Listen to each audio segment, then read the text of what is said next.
गुजरात में साल 2002 में हुए दंगों की आग शांत हुए दशकों बीत चुके हैं, लेकिन अदालतों में इसके मामलों की सुनवाई आज भी जारी है। आज गुजरात हाई कोर्ट से एक ऐसी खबर आई है जिसने एक बार फिर 24 साल पुराने जख्मों और कानूनी प्रक्रिया पर चर्चा छेड़ दी है। नमस्कार, आप देख रहे हैं संपूर्ण स्वराज न्यूज। मैं हूं शारदा प्रसाद तिवारी।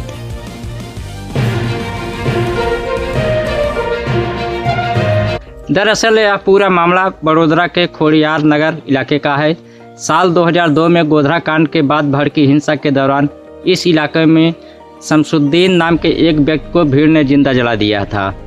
इस जघन्य अपराध के लिए 5 लोगों को आरोपी बनाया गया था। निचली अदालत ने सालों पहले इन 5 को सबूतों के अभाव में बरी कर दिया था, जिसे राज्य सरकार ने हाई कोर्ट में चुनौती दी थी।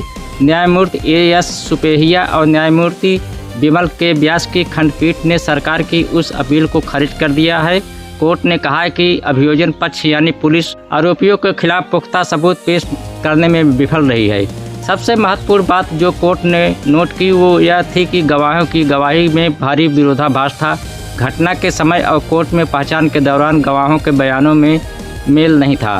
कोर्ट ने साफ तौर पर कहा कि सिर्फ संदेह के आधार पर किसी को दोषी नहीं ठहराया जा सकता। 2002 के दंगों से जुड़े कई मामलों में हाल के वर्षों में आरोपियों के बरी होने का सिलसिला बढ़ा है, चाहे वो नरोदा गांव का मामला हो या बड़ोदरा का। हर बार कोर्ट की एक ही टिप्पणी सामने आती है, ठोस सबूतों की कमी। सवाल यह उठता है कि क्या 24 साल का लंबा वक्त न्याय की राह पे सबसे बड़ी बाधा बन गया है।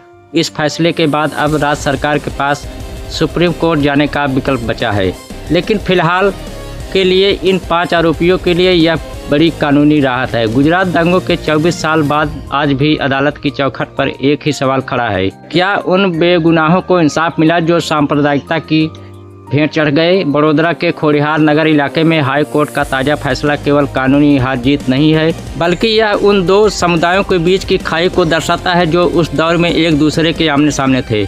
अदालत ने अपने फैसले में एक महत्वपूर्ण बात कही, सांप्रदायिक दंगों के मामलों में केवल भावनाओं के आधार पर फैसला नहीं दिया जा सकता।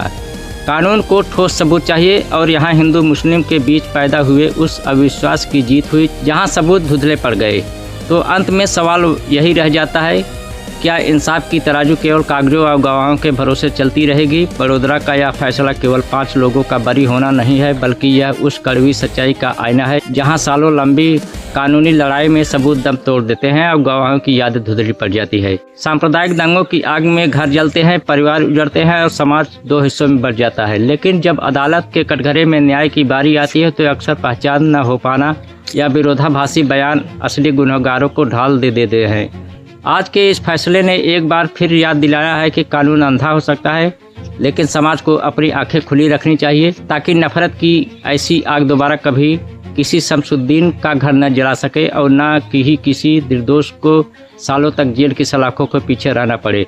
न्याय में देरी न्याय न मिलने के बराबर है और गुजरात दंगों के मामले में यह कहावत आज भी उतनी ही प्रासंगिक है जितनी 24 साल पहले थी। और जाते जाते एक ज़रूरी बात, हम आप तक यह निष्पक्ष और ज़मीनी खबरें पहुंचाने के लिए लगातार मेहनत करते हैं। अगर आपको हमारा यह विश्लेषण और रिपोर्टिंग पसंद आई हो तो इस वीडियो को लाइक ज़रूर करें और अपनी राय हमें कमेंट बॉक्स में बताएं। क्या आपको भी लगता है कि देरी से मिला न्याय न मिलने के बराबर है। अपनी बात बेबाकी से रखें। देश और दुनिया की हर बड़ी और सच्ची खबर सबसे पहले पाने के लिए हमारे चैनल को अभी सब्सक्राइब करें। नमस्कार।